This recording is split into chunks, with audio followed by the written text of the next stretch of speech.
하루를 여는 말씀과 멜로디 높은 뜻 하늘교회 아침 예배.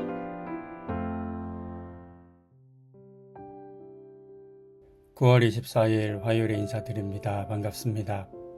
오늘 함께 보실 말씀은 사무엘하 21장입니다. 이제 말씀을 듣습니다. 다윗의 시대에 해를 거듭하여 3년 기근이 있으므로 다윗이 여호와 앞에 간구하매 여호와께서 이르시되 이는 사울과 피를 흘린 그의 집으로 말미암음이니 그가 기브온 사람을 죽였음이니라. 기브온 사람은 이스라엘 족속이 아니요 그들은 아모리 사람 중에서 남은 자라. 이스라엘 족속들이 전에 그들에게 맹세하였거늘 사울이 이스라엘과 유다 족속을 위하여 열심히 있으므로 그들을 죽이고자 하였더라.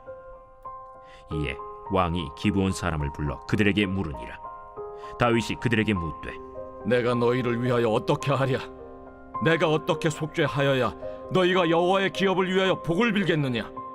기브온 사람이 그에게 대답하되 사울과 그의 집과 우리 사이의 문제는 은금에 있지 아니하오며 이스라엘 가운데에서 사람을 죽이는 문제도 우리에게 있지 아니하니이다. 너희가 말하는 대로 시행하리라. 우리를 학살하였고 또 우리를 멸하여 이스라엘 영토 내에 머물지 못하게 하려고 모해한 사람의 자손 7사람을 우리에게 내주소서. 여호와께서 택하신 사울의 고을 기브아에서 우리가 그들을 여호와 앞에서 목매어 달겠나이다. 내가 내주리라. 그러나 다윗과 사울의 아들 요나단 사이에 서로 여호와를 두고 맹세한 것이 있으므로 왕이 사울의 손자 요나단의 아들 무비보셋은 아끼고 왕이 이에 아야의 딸 리스바에게서 난 자 곧 사울의 두 아들 알모니와 무비보셋과 사울의 딸 메랍에게서 난 자 곧 무홀랏 사람 바르실레의 아들 아드리엘의 5 아들을 붙잡아 그들을 기브온 사람의 손에 넘기니 기브온 사람이 그들을 산 위에서 여호와 앞에 목매어 달매 그들 7사람이 동시에 죽으니 죽은 때는 곡식 베는 첫날 곧 보리를 베기 시작하는 때더라. 아야의 딸 리스바가 굵은 배를 가져다가 자기를 위하여 바위 위에 펴고 곡식 베기 시작할 때부터 하늘에서 비가 시체에 쏟아지기까지 그 시체에 낮에는 공중의 새가 앉지 못하게 하고 밤에는 들짐승이 범하지 못하게 한지라. 이에 아야의 딸 사울의 첩 리스바가 행한 일이 다윗에게 알려지매 다윗이 가서 사울의 뼈와 그의 아들 요나단의 뼈를 길르앗 야베스 사람에게서 가져가니 이는 전에 블레셋 사람들이 사울을 길보아에서 죽여 블레셋 사람들이 벳산 거리에 매단 것을 그들이 가만히 가져온 것이라. 다윗이 그곳에서 사울의 뼈와 그의 아들 요나단의 뼈를 가지고 올라오매 사람들이 그 달려 죽은 자들의 뼈를 거두어다가 사울과 그의 아들 요나단의 뼈와 함께 베냐민 땅 셀라에서 그의 아버지 기스의 묘에 장사하되 모두 왕의 명령을 따라 행하니라. 그 후에야 하나님이 그 땅을 위한 기도를 들으시니라. 블레셋 사람이 다시 이스라엘을 치거늘 다윗이 그의 부하들과 함께 내려가서 블레셋 사람과 싸우더니 다윗이 피곤하매 거인족의 아들 중에 무게가 300세겔 되는 노창을 들고 세 칼을 찬 이스비브노비 다윗을 죽이려 하므로 스루야의 아들 아비새가 다윗을 도와 그 블레셋 사람들을 쳐 죽이니 그때 다윗의 추종자들이 그에게 맹세하여 이르되 왕은 다시 우리와 함께 전장에 나가지 마옵소서. 이스라엘의 등불이 꺼지지 말게 하옵소서. 그 후에 다시 블레셋 사람과 곱에서 전쟁할 때 후사 사람 시프게는 거인족의 아들 중에 삽을 쳐 죽였고 또다시 블레셋 사람과 곱에서 전쟁할 때 베들레헴 사람 야레오르김의 아들 엘하나는 가드 골리앗의 아우 라흐미를 죽였는데 그자의 창자로는 배틀채 같았더라. 또 가드에서 전쟁할 때 그곳에 키가 큰 자 하나는 손가락과 발가락이 각기 6개씩 모두 24개가 있는데 그도 거인족의 소생이라. 그가 이스라엘 사람을 능욕함으로 다윗의 형 삼마의 아들 요나단이 그를 죽이니라. 이 4사람 가드의 거인족의 소생이 다윗의 손과 그의 부하들의 손에 다 넘어졌더라 하였더라. 이스라엘 땅에 3년 동안의 기근이 있었습니다. 오늘날의 냉장고와 같이 장기간 보관하는 기술이 발달했다 해도 3년은 길고 고통스러운 기간입니다. 그렇다면 기원전 800년경이라고 하는 그 시대의 입장에서 보면 한마디로 재앙에 가까운 일이 일어난 것이라 할 수 있을 것 같습니다. 그래서 고대 사회의 각 나라의 왕이 해야 할 중요한 일 중 하나는 이와 같은 기근이나 또는 가뭄이 들 때 신에게 제사를 드려 속히 그와 같은 재앙을 멈추게 하는 것이었습니다. 다윗도 마찬가지로 여호와 하나님 앞에 섰습니다. 그리고 알고 보니 이 기근에는 이유가 있었습니다. 그것은 지난날 사울 왕이 기브온 사람들을 학살한 것이었습니다. 정확하게는 어떤 일이 있었는지는 기록된 내용이 성경에 없기 때문에 알 수 없지만 한 가지 분명한 것은 기브온 사람들은 사울 왕으로부터 억울한 죽임을 당한 것이었습니다. 2절에 기록된 것처럼 기브온 족속은 이미 이스라엘과 맹세를 한 적이 있었습니다.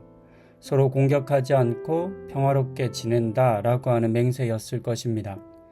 그럼에도 불구하고 사울 왕은 기브온 사람들을 학살하고 그들을 죽였습니다.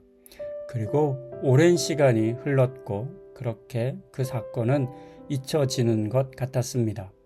하지만 그렇지 않았습니다. 이 사실을 하나님께서는 기억하고 계셨고 또 맹세를 어긴 것에 대한 합당한 대가를 원하셨습니다. 본문의 사건을 이해하기 위해서는 이 사건의 배경을 조금 알아야 할 필요가 있습니다.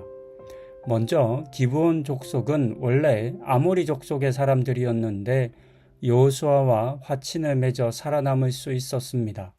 그 내용이 여호수아서 9장에 나오는데 곰팡이 핀 빵과 헌 옷을 입어서 여호수아를 속였던 사건입니다. 그 후에 그들은 베냐민 지파에 흡수되었습니다. 그리고 매우 중요한 사실 하나는 사울 왕이 그들의 후손이었다는 것입니다. 역대상 9장 35절 이후에 기록된 사울의 족보를 보면 그가 기브온 사람들의 후손이었다는 것을 알 수 있습니다. 그렇다면 사울 왕은 자신의 조상들과 친인척들을 학살한 것이라 할 수 있습니다. 중요한 것은 사울 왕이 왜 그렇게 했는가입니다. 그 이유가 21장 2절에 기록되어 있는데요. 사울이 이스라엘과 유다 족속을 위하여 열심히 있으므로 라고 한 부분입니다.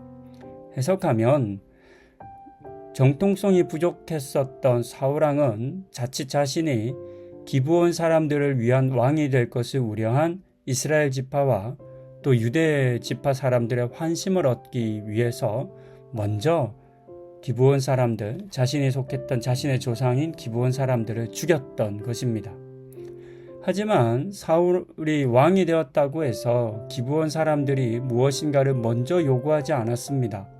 아무것도 원한 것이 없었습니다. 그럼에도 불구하고 먼저 사울 왕의 그런 자신을 위한 일을 위해서 죽임을 당한 것이었습니다.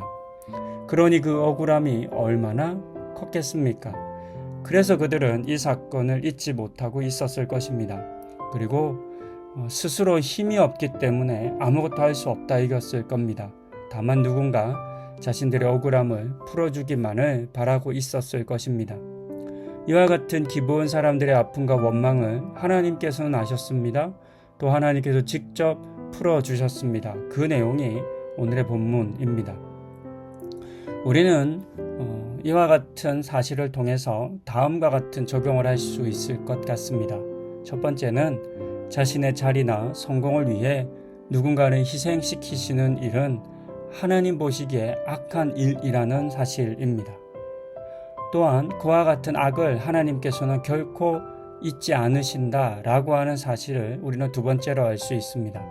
마지막 세 번째는 성경이 일관되게 기록한 것처럼 원수 갚는 것은 하나님이 하시는 일이라는 사실입니다. 여기서 우리는 자신을 위해 남을 희생시키는 일을 행하지 않도록 주의해야 하겠습니다. 그리고 내 손으로 원수를 갚으려 하는 또 다른 악도 범하지 않도록 해야 하겠습니다. 물론 아무 일이 일어나지 않는다고 해서 이 모든 사건이 감추어질 것이다 라고 착각하지도 않아야 하겠습니다. 참고 기다리는 것은 언제나 어려운 일입니다. 그렇기 때문에 이 참고 기다리는 일에 믿음이 필요합니다. 하나님을 신뢰하고 하나님께서 갚아주실 것을 기다리는 우리가 되어야 하겠습니다. 이 같은 지혜를 오늘의 본문을 통해서 배우고 또 품으시는 우리 성도님들 다 되실 수 있기를 권면드립니다. 기도하시겠습니다. 때로 우리는 감당할 수 없는 고난을 당합니다. 이유 없는 고난을 당하기도 합니다. 억울해하고 아파하지만 우리 스스로 그와 같은 억울함을 풀 수도 없을 경우가 많습니다. 그와 같은 때에 하나님이 그 사실을 기억하신다는 것이 우리에게 희망이고 소망입니다. 그리고 하나님께서 갚아주신다는 것을 믿고 신뢰하는 우리들 다 되게 하여 주시옵소서. 또한 마찬가지로 우리가 행하는 악을 하나님께서 잊지 않으시고 반드시 갚으신다는 것을 기억하여 우리가 스스로 나를 위해서 악을 행하는 일이 없도록 주의하는 우리 모두 되게 하여 주시옵소서. 이와 같은 은혜를 우리 모든 성도님들께 부어주시기를 간구드리며 이 모든 말씀 우리 주 예수 그리스도의 이름으로 기도드립니다. 아멘.